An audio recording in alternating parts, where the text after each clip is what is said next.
Gregory Keene continues with another chapter of Deadly NightShade.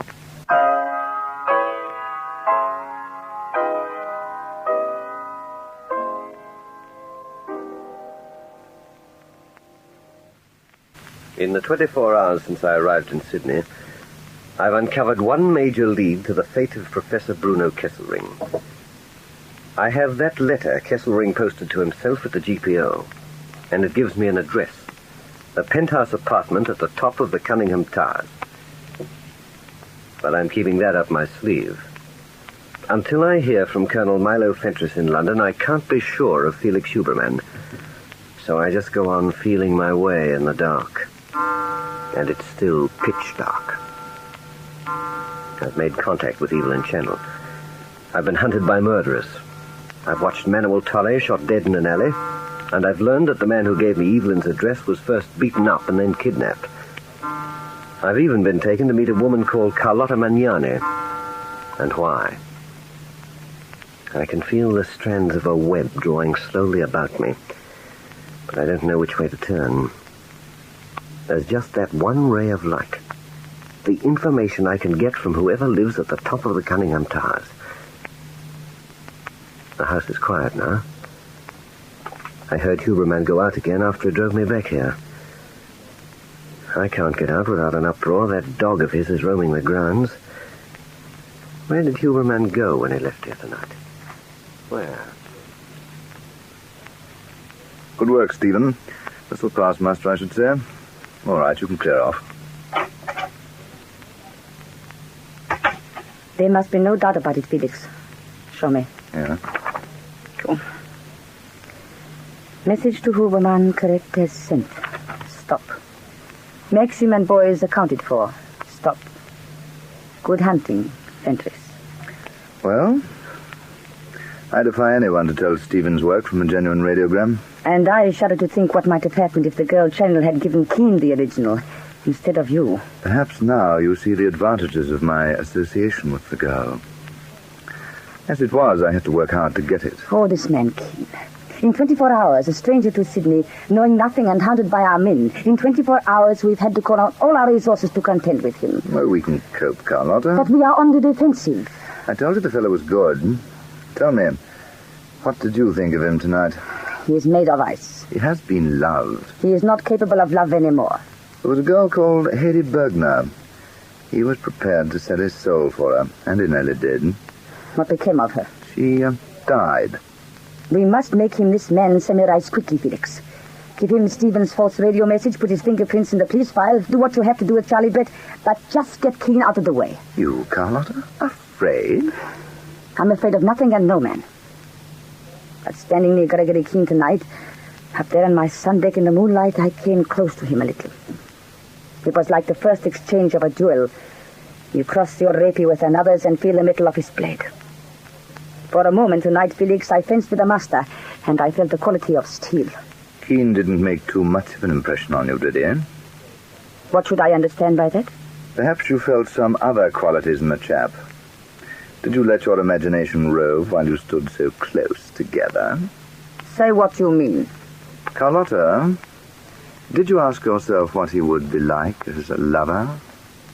You are my lover. Am I?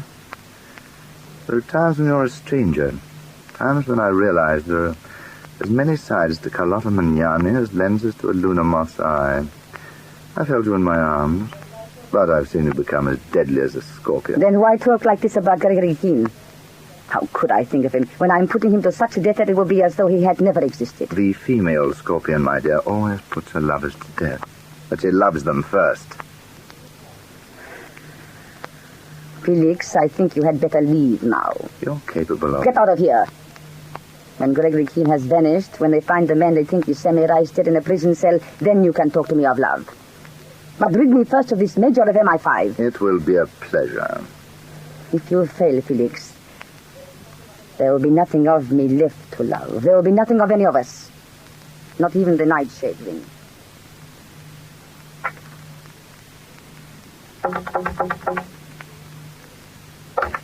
Keene, you awake, Keene? Hey, Keene. Oh, It's Huberman. yes, I know. Sorry to disturb you. I'll shove on some light. I thought you might like this at once. What is it? Radiogram from London. Addressed here? No, Evelyn Channel. She had it for some hours. She rang here from the Poinsettia Club. Of course, we were out.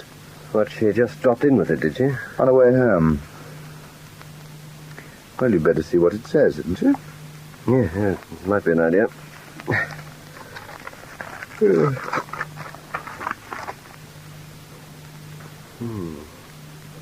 Well, anything to do with Kesselring?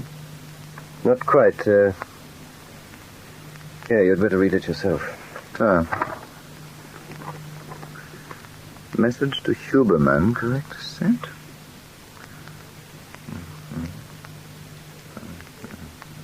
From Fentress, eh? That's what it says. Look, what's going on, Keene? I don't know that I'm wrapped up in the idea of being checked on. Sorry, old chap. You only showed me a transcript of Milo Fentress's original signal. It was all I had to put you in the clear, and this seemed like an elementary precaution. Well, I still don't like it. Too bad. But you weren't hunted about by that pack of goons. You weren't holding Manuel Torres' hand when someone cut him down in the alley. Oh, have some sense, Huberman. You know the sort of game we're both in. But how much longer are you going to play it by these sort of rules? No longer at all. Oh, I'm glad you're finally giving me the accolade. Now my day is perfect. Don't tell me you're in a huff. What the devil did you expect me to do? Take potluck on you till I followed Manuel Torres? In some other dark alley? Well, no. I suppose you're right. What do you say we forget it? Nothing I'd like more. By the way, where's that infernal dog of yours? Carlo, he's about somewhere. Why? Yeah, I must have been dozing. I didn't hear him take to Evelyn Channel when she came through your grounds. Oh, Carlo was on the job. You must have been sleeping your head off. Yeah. Now, look here. Are you prepared to go to work in the morning? In earnest? The sooner the better. Well, the position is this. I'm going to need your complete confidence.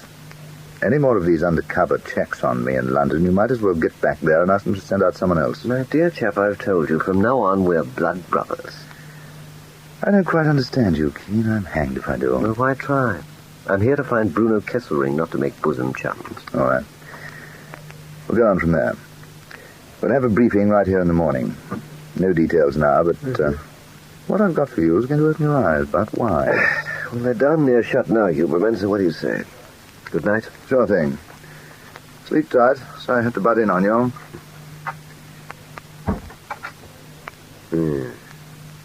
But my eyes aren't darn near shut, Huberman. They've never been open wider. And I'm still keeping a thing or two to myself. And we hear what goes on in the morning.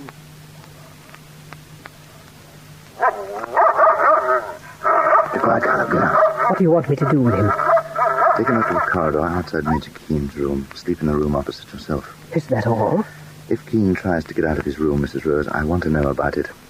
He quietened the dog once. I don't know how. Carlo remembers how. Well, maybe one day we'll let Carlo pay off the score, but not tonight. What then? If he gets the better of the dog, call me. Perhaps I should stay awake, Mr. Huberman. Yes, perhaps you should. Yes, you can sleep during the day. You know why Keene's a prisoner here, don't you? He must not go near Evelyn Channel. She has never seen his face. She must never see it. Correct. What's the last thing you'd like Major Keene to see in this life, Mrs. Rose? Carlo. What a charming thought. Sweet dreams. Guard our guest well.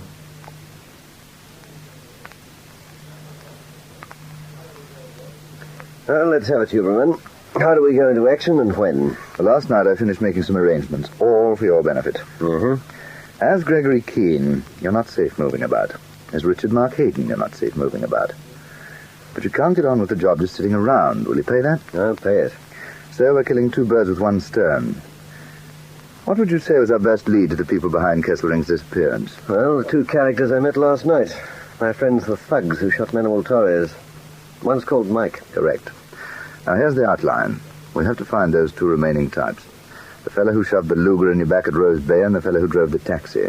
So to find them, you're going underground. As what? As a cove of the record. You're going to be accepted into pretty shady circles here. That sounds all right, but, well, won't I stick out a mile? Speech, accent, all that sort of thing? It's all taken care of. You're going to become a British Army deserter who came out here with a boatload of immigrants. You've already a record as long as your arm, and the local cops will appear to be after you. We're working pretty closely with a detective squad from Phillip Street. After you've established yourself with certain tough local types, you're going to commit a minor crime. How minor?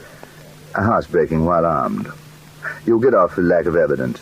After that, well, you'll really be one of the boys. So I'm to become a crook. Oh, well, it's all in a day's work. I started off as Major Keane of MI5. Then I was Richard Mark Hayden, the engineer. Now I'm going to be... Well, that's the point. What is this character's name? Sammy. Sammy Rice.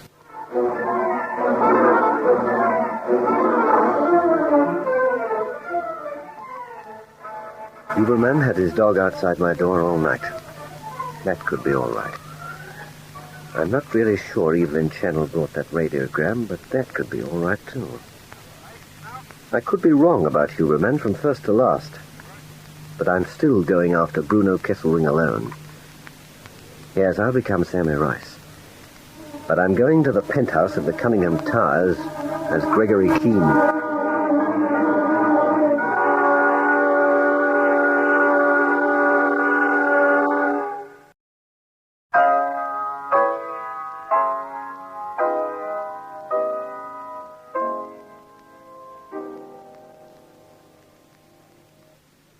Keane meets the girl in the penthouse in the next chapter of this story of intrigue, Deadly Nightshade.